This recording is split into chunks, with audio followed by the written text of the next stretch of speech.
Well, we are not going to do what the Zimbabweans have done of dropping blood of innocent people. There's nothing wrong with Robert Mugabe's policy of land. There's everything wrong with the method used to attain the land. We cannot have people killed. We cannot have people injured because you want your land back.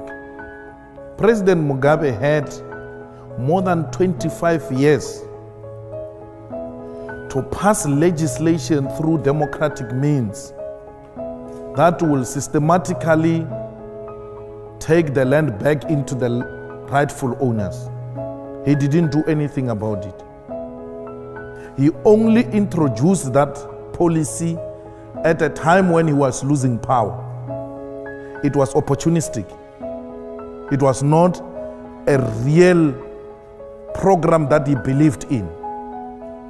Now, you ought to pass legislation through democratic means, parliament, in line with your constitution, which will take land back into the hands of the people. Already in South Africa, there are top judges who are saying, but what Malema says is already there. It is not put into test. Some are arguing that our legislature allows expropriation of land for as long as it is in the public interest and public purpose. But you've got a cowardized government which is not ready to expropriate land. Actually, some of the municipalities do expropriate land if they've got a clear program of using that land to benefit the public. Now, the market will not turn against people who want to own their land. If there are such markets, then there are undemocratic markets. We have to go and look for democratic markets which will appreciate rightful people owning their land. And the interesting thing with the world balance of forces is that there is now an indication of emerging progressive markets in the world. We now have the establishment of BRICS, of developing countries coming together to share a perspective. And we have a lot of markets today who are more than ready to come in if anyone threatens withdrawal. Now let's talk the Zimbabwean situation.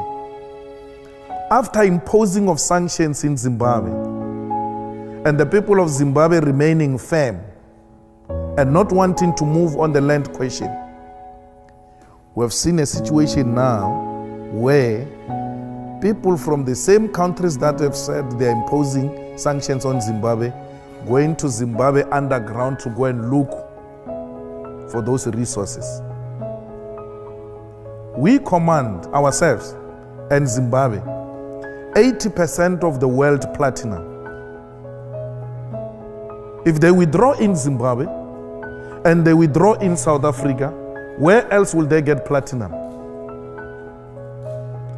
The 20% remaining platinum is scattered all over. Don't think you're going to find 20% of it in one country. It's all over. We've got many resources in Africa. That's why I speak of African unity, where African countries must come together and say, if they withdraw because they do not want to trade with us on the basis of the policies we have put in place which stand to benefit African people, let us all hold our resources. Let it be done in a peaceful way. Change is painful. We're prepared to go through that pain so that we can give birth to a beautiful thing called sharing of Africa's wealth by African people. So we don't talk war, we don't talk blood diamond. We are going to institutions like this one. We are meeting captains of the industry to persuade them. As it were in South Africa, we are accused now that we are dining with imperialists. It's okay.